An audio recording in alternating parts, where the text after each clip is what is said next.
Bharat Ratna doctor Bhimrao Ambedkar ಅವರಿಗೆ ಕೋಟಿ ಕೋಟಿ ನಮನ. ಇವರ ಜೀವನವನ್ನು ಆಧರಿಸಿ ಈ ಧಾರಾವಾಹಿಯನ್ನು ನಿರ್ಮಿಸಲಾಗಿದೆ. ರಾಷ್ಟ್ರಕ್ಕೆ, ರಾಷ್ಟ್ರದ ಜನರಿಗೆ ಅಂಬೇಡ್ಕರರ ಕೊಡುಗೆ ಅಪಾರ. ಹಲವಾರು ಅಧಿಕೃತ ಪುಸ್ತಕಗಳನ್ನು ಆಧರಿಸಿ ಈ ಕಥೆಯನ್ನು ತಮ್ಮ ಮುಂದೆ ಇಡಲಾಗಿದೆ. ಈ ಧಾರಾವಾಹಿಯನ್ನು ವಾಹಿನಿಯು ನಿಷ್ಠೆಯಿಂದ ನಿರ್ಮಿಸಿದ್ದು, ಬಾಬಾ ಸಾಹೇಬರ ಜೀವನ ಮತ್ತು ಸವಿಸಿದ ಹಾದಿ ಪ್ರತಿಯೊಬ್ಬರಿಗೂ ಸ್ಫೂರ್ತಿ ನೀಡುತ್ತದೆ ಎಂಬುದನ್ನು ವಾಹಿನಿಯು ಬಲವಾಗಿ ನಂಬಿದೆ.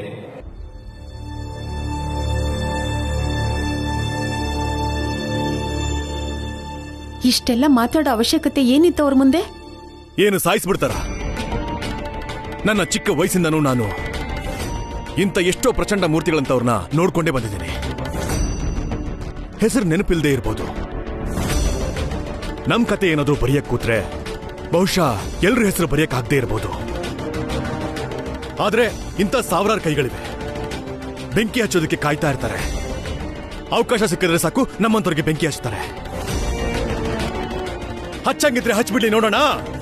ಪದೇ ಪದೇ ನಮಗೆ ಹೆದರ್ಸಕ್ಕೆ ಯಾಕೆ ಬರ್ಬೇಕು ಇಲ್ಲಿಗೆ? ಮತ್ತೆ ನೀನು ಬಾಯ್ ಬಿಡೋ ಹಾಗಿಲ್ಲ, ಬಾಯ್ ಬಿಡೋ ಹಾಗಿಲ್ಲ.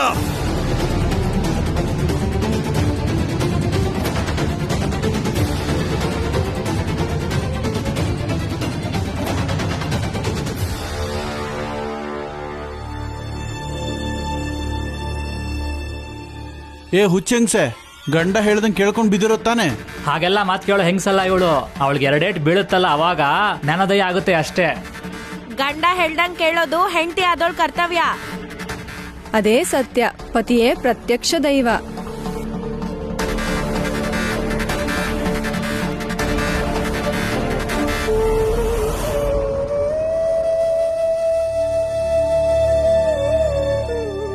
ತಗೊಳ್ಳಿ, ಸ್ವಲ್ಪ ಊಟ ಮಾಡಿ. ಯೋಚನೆ ಮಾಡ್ಬೇಡಿ, ಈ ಅಡ್ಗೆನ ನಾನ್ ಮಾಡಿದ್ದು ಅಲ್ಲ, ಜೊತೆಗೆ ನಾನು ಇದನ್ ಮುಟ್ಟೂ ಇಲ್ಲ. ಬಟ್ಟೆಲ್ ಸುತ್ಕೊಂಡ್ ತಂದಿದ್ದೀನಿ. ಇಲ್ಲ, ನಂಗೇನೂ ಬೇಡ. ನಂಗ್ ಹಸ್ವಿಲ್ಲ. ನೋಡಿ, ದಯವಿಟ್ಟು ಊಟ ಮಾಡಿ, ಇಲ್ಲಾಂದ್ರೆ ನಿಮ್ಮ ಆರೋಗ್ಯ ಕೆಡುತ್ತೆ. ನಾನು ಸಾಯ್ತೀನಿ. ಆದ್ರೆ ನನ್ ಗಂಡ ಬಂದು ಮನೆ ಕರ್ಕೊಂಡ್ ಹೋಗೋ ತನಕ ನಾನೇನೂ ತಿನ್ನಲ್ಲ. ಎಂತ ಹಠನಪ್ಪ! ಈಕೇನ್ ಪ್ರೇರಣೆ ಪಡೆದು ಎಲ್ಲ ಹೆಂಗಸರು ಹೀಗೆ ಧರಣಿ ಕೂತ್ರೆ ಏನ್ ಮಾಡೋದು? ಇಲ್ದೇ ಇರೋದನ್ನೆಲ್ಲ ಬೇಕು ಅಂತ ಹಠಕ್ ಕೂತ್ರೆ ಹೆಂಗೆ? ಹಠ ಅಲ್ಲ ಇದು, ಇದು ಇವ್ರ ಅಧಿಕಾರ. ಯಾವಾಗೊಬ್ರ ಅಧಿಕಾರನ ಇನ್ನೊಬ್ರು ಕಿತ್ಕೊಳಕ್ ನೋಡ್ತಾರೋ ಆಗ್ಲೇ ನಿಜವಾದ ಹೋರಾಟ ಶುರುವಾಗೋದು. ಆದ್ರೆ ನಿಮ್ ಕೈಯಲ್ಲಿ ಇವ್ರ ನೋವನ್ನು ಅರ್ಥ ಮಾಡ್ಕೊಳಕ್ಕಾಗಲ್ಲ. ಯಾಕಂದ್ರೆ ಈ ಹೆಣ್ಣು ಮಕ್ಕಳು ನಮ್ಮ ಕೆಳವರ್ಗದವ್ರ ಥರಾನೆ.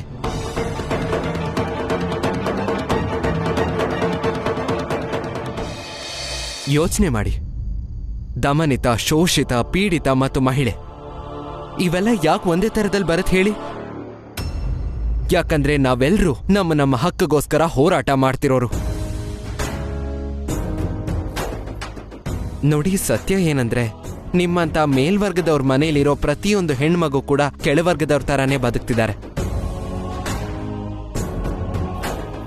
ಮತ್ ನಮ್ಮಿಂದ ನಿಮ್ಮೆಲ್ರಿಗೂ ಅಷ್ಟೊಂದು ತೊಂದರೆ ಆಗ್ತಿದೆ ಅಂದ್ರೆ ನಮಗೆ ಅಂತಾನೆ ಒಂದು ಹೊಸ ಜಗತ್ತನ್ನು ಸೃಷ್ಟಿ ಮಾಡಿ, ನಮ್ಮ ಹಕ್ಕು, ಅಧಿಕಾರ ಸುರಕ್ಷಿತವಾಗಿರುವಂತಹ ಜಾಗ.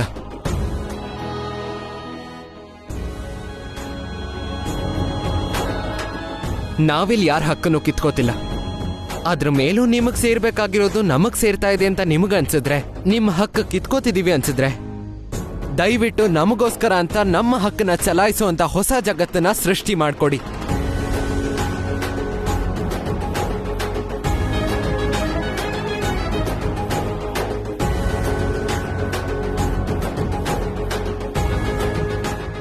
ನಮಗ್ ಮೀಸಲಾತಿ ಕೊಟ್ಟು ನಮ್ಮ ಕನ್ಸ್ಗಳು ನಿಮ್ಮ ಕೋಪದಲ್ಲಿ ಸಾಯ್ದೇ ಇರೋ ತರ ನೋಡ್ಕೊಳ್ಳಿ.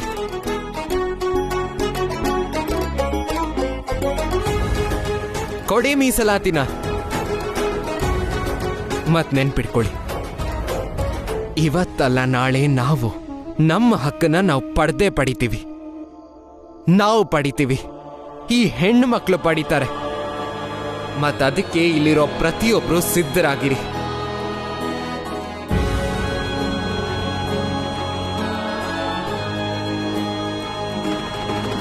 ಜನರಿಗೆ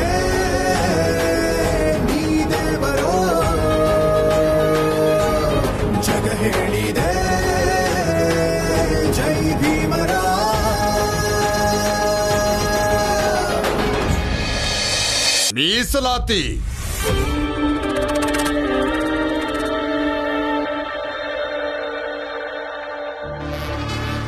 ಭೀಮ್ರಾವ್, ಏನ್ ಹೇಳ್ದೆ ನೀನು? ಮೀಸಲಾತಿ?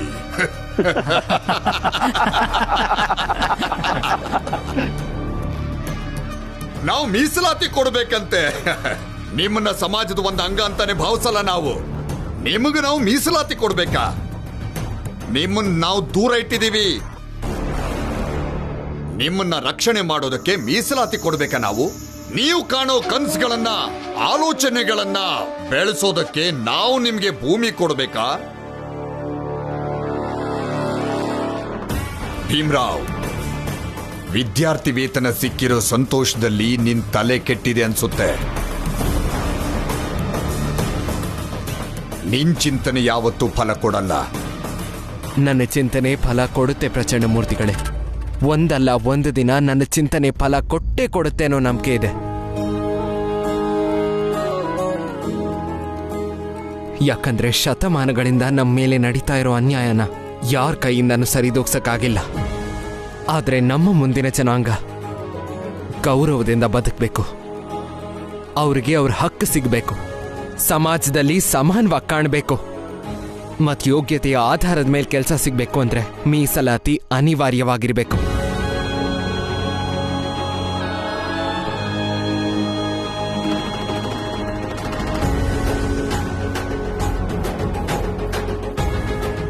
ರಾಮ್ಜಿ, ನಿನ್ನಿ ಮಗನ್ ಬುದ್ಧಿ ಖಂಡಿತ ಕೆಟ್ಟಿದೆ. ಇವನ್ ಮಾತ್ ಕೇಳಿ ನನಗೆ ಮರುಕ ಮಾತ್ರ ಅಲ್ಲ, ನಗು ಬರ್ತಿದೆ.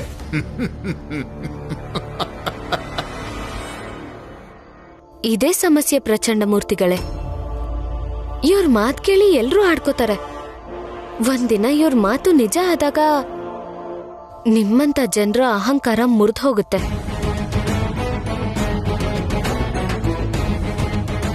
ಇವರು ಭೀಮ್ರಾವ್ ಅಂಬೇಡ್ಕರ್. ಇವ್ರು ಏನ್ ಹೇಳ್ತಾರೋ ಅದನ್ ಮಾಡೇ ಮಾಡ್ತಾರೆ. ಮತ್ತೆ ಇಲ್ಲಿವರೆಗೂ ಆಗದೆ ಇರೋ ಕೆಲ್ಸನ ಇವ್ರು ಮಾಡ್ಕೊಂಡು ಬಂದಿದ್ದಾರೆ. ಇವತ್ತಿದನ್ನು ಮಾಡ್ತಾರೆ. ಅಷ್ಟು ನಂಬಿಕೆ ಇದೆ ನನಗೆ ಇವ್ರ ಮೇಲೆ.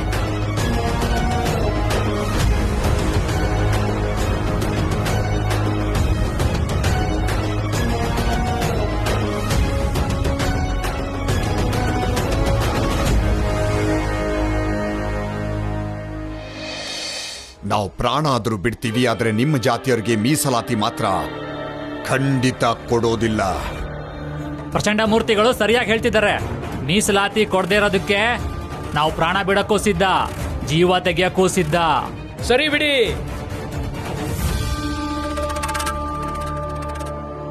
ನಾವು ಜೀವ ಕೊಡಕ್ ಸಿದ್ಧ, ಆದ್ರೆ ಮೀಸಲಾತಿ ತಗೊಂಡೇ ತಗೋತೀವಿ. ಮಾವ, ನಮ್ಮ ಜೀವನ ಸುಂದರವಾಗಿರ್ಸೋದಕ್ಕೆ ನಾವು ಹೋರಾಟ ಮಾಡ್ತಿರೋದು. ಇವ್ರ ತರ ಜೀವ ತೆಗೆಯೋದಕ್ಕೆ ಹೋರಾಟ ಮಾಡ್ತಿಲ್ಲ. ಕೇಳೋ, ಅಕ್ಕಪಕ್ಕದವರೆಲ್ಲ ಹೆಂಡತಿ ಕರ್ಕೊಂಡು ಬನ್ನಿ ಅಂತಿದ್ದಾರೆ. ಮನೇಲಿ ಅಡ್ಗೆ ತಿಂಡಿ ಏನೂ ಆಗಿಲ್ಲ, ನಾನು ಕೂಡ ಏನ್ ತಿಂದಿಲ್ಲ.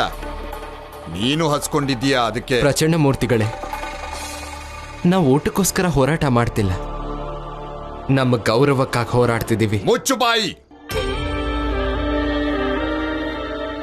ನಾನು ನನ್ನ ಹೆಂಡತಿ ಹತ್ರ ಮಾತಾಡ್ತಿರೋದು. ಸರಿಯಾಗಿ ಹೇಳ್ತಾ ಇದ್ದಾನೆ ಭೀಮಾ. ನಾನು ಊಟಕ್ಕೋಸ್ಕರ ಹೋರಾಟ ಮಾಡ್ತಿಲ್ಲ, ನಾನು ಹಸ್ಕೊಂಡೇ ಇರ್ತೀನಿ.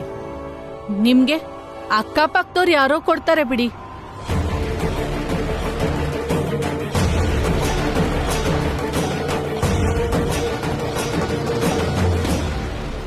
ಸರಿ ಬಿಡು,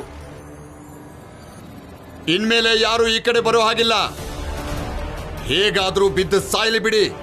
ಅದು ಹೇಗೆ ಹೋರಾಡ್ತಾಳೋ ನಾನು ನೋಡ್ತೀನಿ.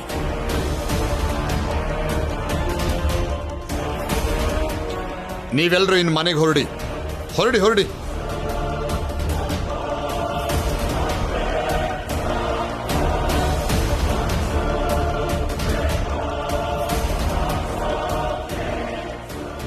ನೀನು ಇಲ್ಲೇ ಬಿದ್ದು ಸಾಯಿ.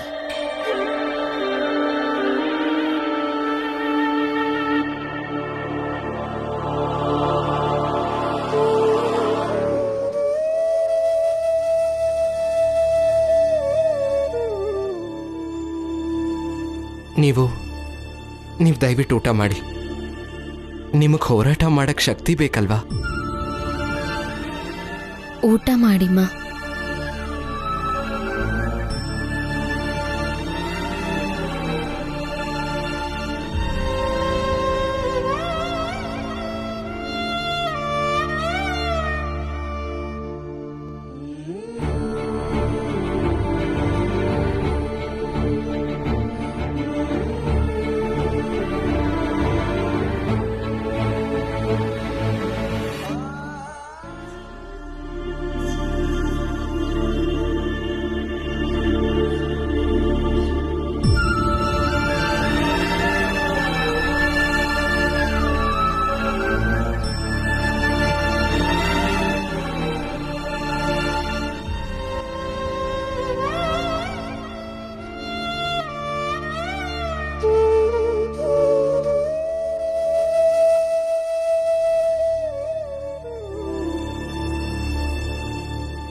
ನನಗ್ ಒಂದ್ ಅರ್ಥ ಆಗ್ಲಿಲ್ಲ. ಅಲ್ಲಿ ಪ್ರಚಂಡ ಮೂರ್ತಿಗಳ ಹೆಂಡತಿ ಧರಣಿ ಕೂತಿದ್ದಾರೆ, ನಾವಿಲ್ಲಿ ಓದ್ತಾ ಕೂತಿದೀವಿ. ನಾವ್ ಅವ್ರ ಹತ್ರ ಇರೋದ್ ಬೇಡ್ವಾ? ಖಂಡಿತ ಇರ್ಬೇಕು. ಆದ್ರೆ ರಮಾ, ನನಗ್ ಒಂದ್ ವಿಷಯ ಹೇಳು. ಹೋರಾಟ ಮಾಡಕ್ ಕೂತಿರೋ ಪ್ರತಿಯೊಬ್ಬರ ಜೊತೆಗೂ ನಾವ್ ನಿಲ್ಲೋದಕ್ಕಾಗತ್ತಾ? ಆದ್ರೆ ನಮಗ್ ಗೊತ್ತಿರೋರ್ ಜೊತೆ ನಾವ್ ಹೋಗಿ ನಿಂತ್ಕೋಬೋದಲ್ವಾ? ಹಾಗೆ ನಾವ್ ಇಲ್ಲಿ ಕುತ್ಕೊಂಡು ಓದೋ ಬದಲು ಅಲ್ಲೇ ಹೋಗಿ ಓದ್ಬೋದಲ್ವಾ? ಖಂಡಿತ ಮಾಡ್ಬೋದು ರಮ್ಮ. ಆದ್ರೂ ಏನ್ ಪ್ರಯೋಜನ ಹೇಳು? ಅವ್ರ ಹೋರಾಟ ನಮ್ ಹೋರಾಟ ಆಗುತ್ತೆ. ನಾವಲ್ ಕೂತ್ರೆ ಅವ್ರ ಹೋರಾಟದಲ್ಲಿ ನಾವು ಭಾಗಿಯಾಗ್ತೀವಿ. ಆದ್ರೆ ಇಲ್ಲಿ ಹಾಗಾಗ್ಬಾರ್ದು. ಅಂದ್ರೆ ನಂಗ್ ಅರ್ಥ ಆಗ್ಲಿಲ್ಲ. ನೋಡು ರಮ್ಮ, ಈಗ ನಾವು ಅವ್ರ ಜೊತೆ ನಿಂತ್ಕೊಂಡ್ರೆ ಈ ಹೋರಾಟ ಮೇಲು ಮತ್ತೆ ಕೆಳವರ್ಗದವ್ರ ನಡುವಿನ ಹೋರಾಟ ಅಂತ ಪ್ರಚಂಡ ಮೂರ್ತಿಗಳು ಬಹಳ ಸಲೀಸಾಗಿ ದಿಕ್ ತಪ್ಪಿಸ್ಬಿಡ್ತಾರೆ. ಒಂದ್ ವೇಳೆ ಹಾಗೇನಾದ್ರೂ ಆದ್ರೆ ಅವ್ರ ಹೋರಾಟದ ಉದ್ದೇಶ ಫಲಾನೇ ಕೊಡಲ್ಲ. ಅದಕ್ಕೆ ಈ ಹೋರಾಟನ ಅವ್ರ ವರ್ಗದಲ್ಲೇ ಉಳ್ಕೊಳಕ್ ಬಿಟ್ಬಿಡು. ಅಕಸ್ಮಾತ್ ಈ ಹೋರಾಟದಲ್ಲಿ ಅಮ್ಮ ಗೆದ್ರೆ ಮುಂದೆ ಅವ್ರ ಜೀವನದಲ್ಲಿ ತಮ್ಮ ಹಕ್ಕನ್ನ ಕೇಳಕ್ಕೆ ಅಥವಾ ಹೋರಾಟ ಮಾಡಕ್ಕೆ ಯಾರ ಸಹಾಯದ ಅವಶ್ಯಕತೆನೂ ಇರಲ್ಲ. ಅವ್ರಿಗೆ ಸ್ವಂತವಾಗಿ ಹೋರಾಟ ಮಾಡ್ತಾರೆ.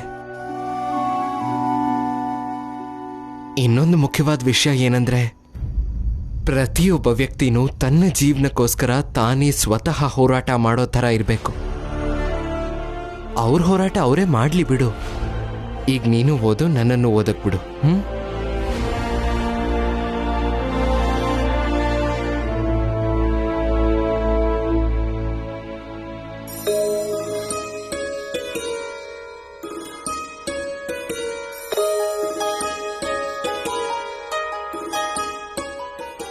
ಈಗೇನಾಯ್ತು? ನಾನ್ ಅನ್ಕೋತಿದ್ದೆ ನಿಮ್ಮೆಲ್ಲೊಂದ್ ಕತೆ ಬರೆಯೋಣ ಅಂತ. ಏನೋ? ಬರೀಲ್ಲ ಇದ್ರಲ್ಲಿ. ಹೇಗೆ ನೀವು ಎಲ್ಲ ವಿಷಯನೂ ಭಿನ್ನವಾಗಿ ಯೋಚಿಸ್ತೀರಾ ಅಂತ. ಅದ್ರ ಜೊತೆಗೆ ನೀವೆಷ್ಟು ಹೋರಾಟ ಮಾಡಿದ್ದೀರಾ ಅಂತ.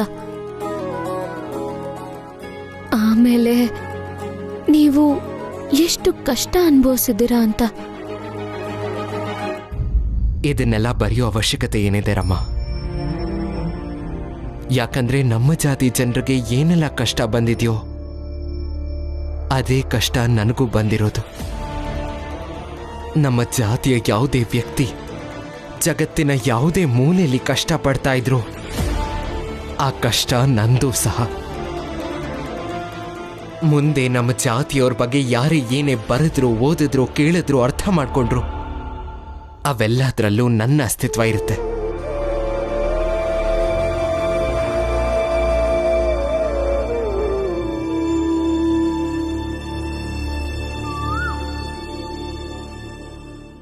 ಭೀಮರಾವ್, ಭೀಮರಾವ್, ಭೀಮರಾವ್.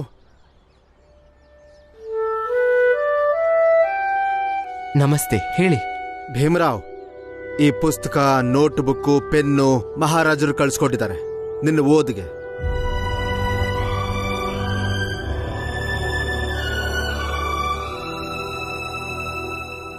ಭೀಮ್ರಾವ್, ಇದನ್ನೆಲ್ಲ ತಗೋ. ಜೊತೆಗೆ ಒಂದು ಮುಖ್ಯವಾದ ವಿಷಯನ ಗಮನ ಇಟ್ಟು ಕೇಳು. ಮಹಾರಾಜರು ಹೇಳಿ ಕಳಿಸಿರೋದು. ಭೀಮ್ರಾವ್, ಇವೆಲ್ಲನೂ ನಿನಗೆ ಇಡೀ ವರ್ಷಕ್ಕೆ ಅಂತ ಕಳಿಸ್ಕೊಟ್ಟಿರೋದು.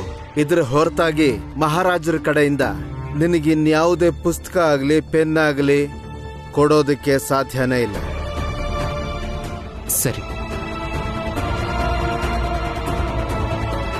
ಕೊಡಿ.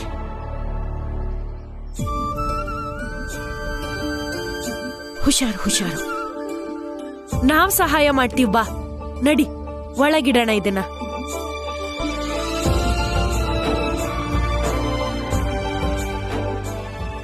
ಧನ್ಯವಾದ, ತುಂಬಾ ಧನ್ಯವಾದ.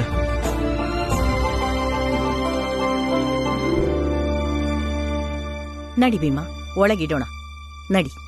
ಭಿಕ್ಷೆ ಬೇಡ ಬಂದಿರೋ ಪುಸ್ತಕಕ್ಕೆ ಇಷ್ಟೊಂದು ಸಂತೋಷ ಪಡುವಂತದ್ದೇನಿದೆ? ಅಯ್ಯೋ, ಸ್ವಂತ ದುಡ್ಡಲ್ಲಿ ಪುಸ್ತಕ ತಗೊಳ್ಳೋಕೆ ಯೋಗ್ಯತೆ ಇಲ್ದಿರೋರು ಇನ್ನು ಭಿಕ್ಷೆ ಕೊಟ್ಟಿರೋ ಪುಸ್ತಕಕ್ಕೆ ಸಂತೋಷ ಪಡ್ಲೇಬೇಕಲ್ವಾ? ಮುಚ್ಚೋ ಬಾಯಿ. ಎಂಥ ಕೊಳಕ್ ಮನ್ಸ್ಗಳಪ್ಪ ನಿಮ್ದು. ಭೀಮಾ ತನ್ನ ಪ್ರತಿಭೆಯಿಂದ ಈ ಪುಸ್ತಕಗಳನ್ನ ಪಡೆದಿರೋದು, ಅದ್ರಲ್ಲೂ ಹುಡುಕ್ತೀರಾ? ನಾಚಿಕೆ ಆಗ್ಬೇಕು ನಿಮ್ಗಳಿಗೆ.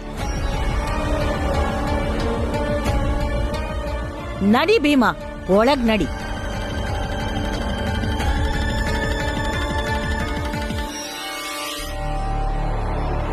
ಇವೆಲ್ಲನೂ ನಿನಗೆ ಇಡೀ ವರ್ಷಕ್ಕೆ ಅಂತ ಕಳಿಸ್ಕೊಟ್ಟಿರೋದು. ಇದರ ಹೊರತಾಗಿ ಮಹಾರಾಜರ ಕಡೆಯಿಂದ ನಿನಗಿನ್ಯಾವುದೇ ಪುಸ್ತಕ ಆಗಲಿ ಪೆನ್ ಆಗಲಿ ಕೊಡೋದಕ್ಕೆ ಸಾಧ್ಯನೇ ಇಲ್ಲ. ಎಲ್ಲ ಪುಸ್ತಕನೂ ಜೋಪಾನವಾಗಿಡಿ. ಇವತ್ತು ಮತ್ತೆ ಬೆಂಕಿಡ್ತೀನಿ ಪುಸ್ತಕಕ್ಕೆ. ಮಹಾರಾಜರಿಂದ ಇನ್ಯಾವ ಪುಸ್ತಕನೂ ಕೊಡಲ್ಲ ಅಂತ ಬೇರೆ ಹೇಳಿದ್ದಾರೆ. ಇನ್ನು ನೀನು ಓದೋದು ಅಷ್ಟೇ.